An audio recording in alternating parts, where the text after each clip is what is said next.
So my daughter came home from fall break and was like, when are we gonna decorate the house? And I was like, what do you mean decorate the house? We only have so many decorations. She wanted to decorate for Halloween. She wanted it to be really spooky.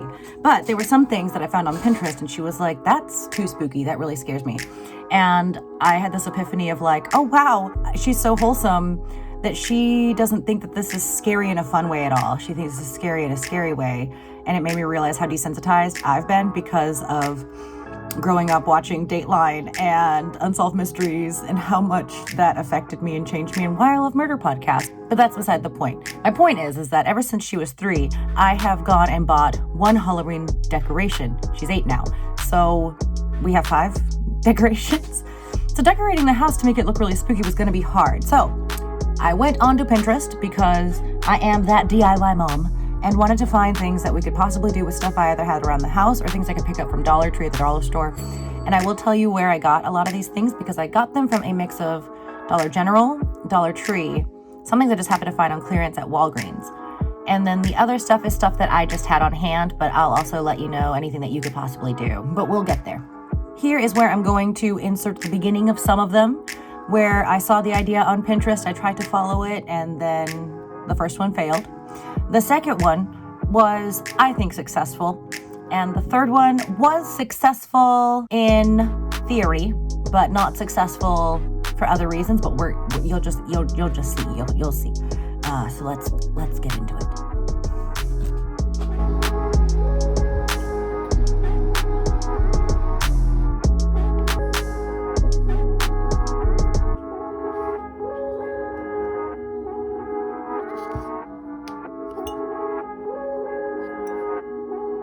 So I think I've shown already what the ghosties looked like afterward, but I'm gonna go ahead and show you what they look like right now because I'm working on reinforcing them so that they're more weatherproof.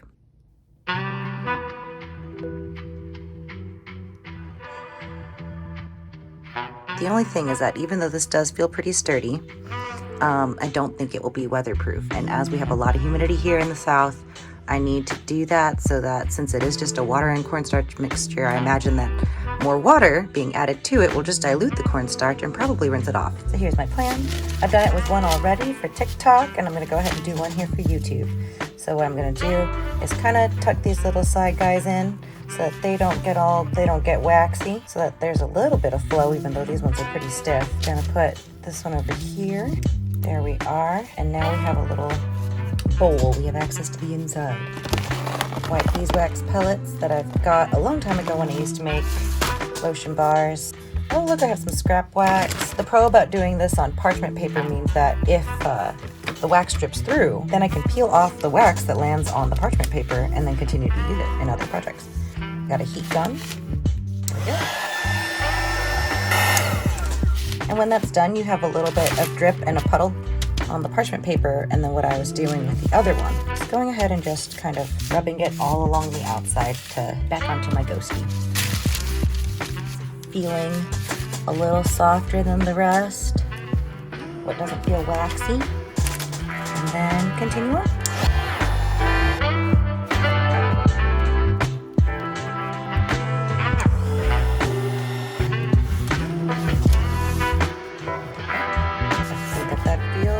Better. Feels more weatherproof to me. Time to do the last one.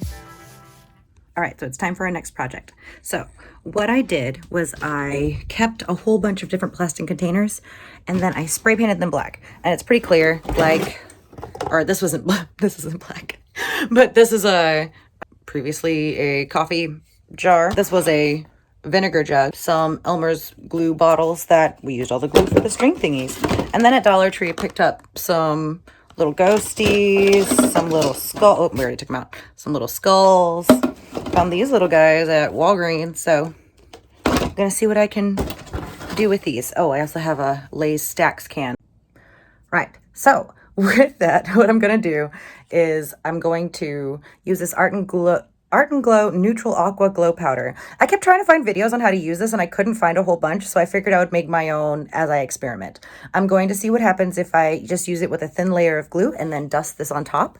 I'm going to see what happens if I do that and then add a layer of Mod Podge. And then the third option is mixing it with gesso, and the Fourth option is mixing it with gel matte medium. I just want to know what happens. Or at least from what I saw, you can't just add this glow powder onto a black background because that will affect the ability for it to glow. The best way is to have it be either completely transparent or on a white background. So even though I also got this metallic marker from Dollar Tree, I'm going to instead try this, what I think is a white marker, because the other one was actually gray, so I'm assuming that that one would be silver, even though this does say metallic. But we're gonna see. If it doesn't work, I have a white Posca. I just try not to use white Posca for stuff that's just gonna end up going outside.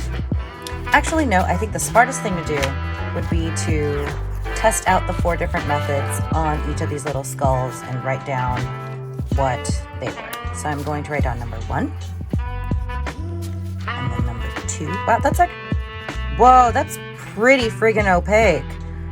Did I just find my next favorite white marker from Dollar Tree? Holy cow, that's really smooth. All right. I'll bet you that the greatest artists in the world you'll never see because they're so sensitive.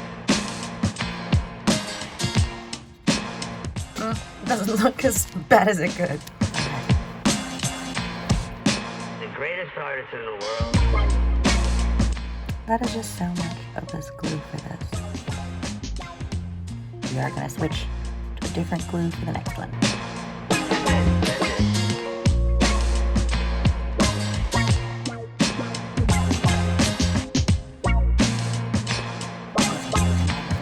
If that stuck to the glue or not. It's not a very good glue, but it does dry clear.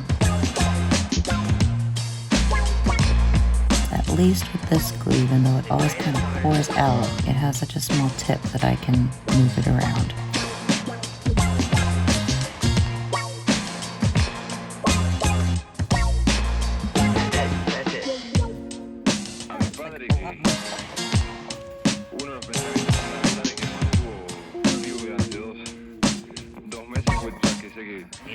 And then I gotta figure out a container to put this in that we can mix it with some gesso and then the other one mixed with gel matte medium.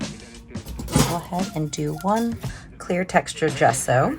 I'm going to mix it right here on number 3. I'm gonna go ahead and wet the brush so that I could see about diluting it some, but not a ton. I'm going to do the gesso first because it will dry slower than the gel matte medium.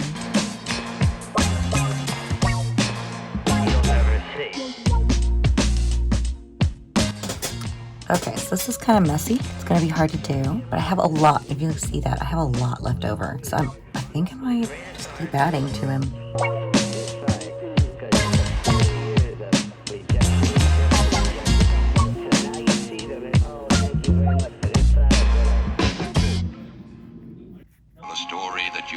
To be told took place in the holiday worlds of old.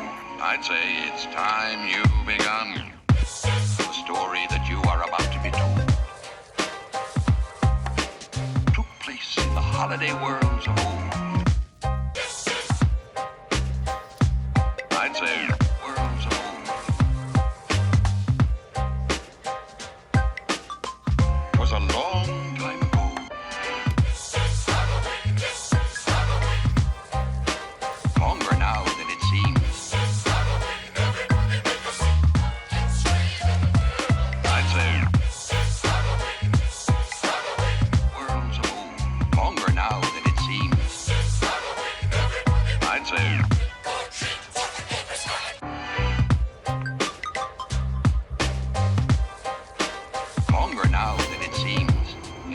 That perhaps you've seen in your dreams. I'd say worlds old, longer now than it seems.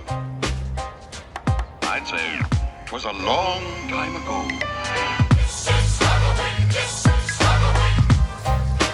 Longer now than it seems.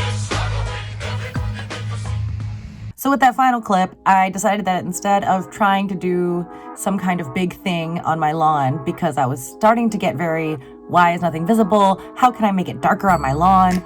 I decided that I'm just gonna focus on maybe doing a Halloween fairy garden and then kind of keep it all year round. So we're working on making some things out of polymer clay. My daughter made some things already. I'm gonna add to it, but right now I'm working on a journal that I was commissioned for. So that's gonna take a little bit longer. I don't even know if it'll be done by Halloween, but that's also the reason why I don't mind it just being there all year round, because I think it'll be fun to have a little spooky themed fairy garden. And then maybe even have like other holiday fairy gardens that I just add to it and just having them in a pot and just keep adding to it, I guess. That'd be fun, right? I mean, that way it doesn't matter where I move. It doesn't matter if I don't have space. Then it can be this little decorative scene that's outside that's fun to check out that we can add to with clay and recycled goods and whatnot. I think that'll be a good idea. All right, thanks so much for watching, and I will see you next time.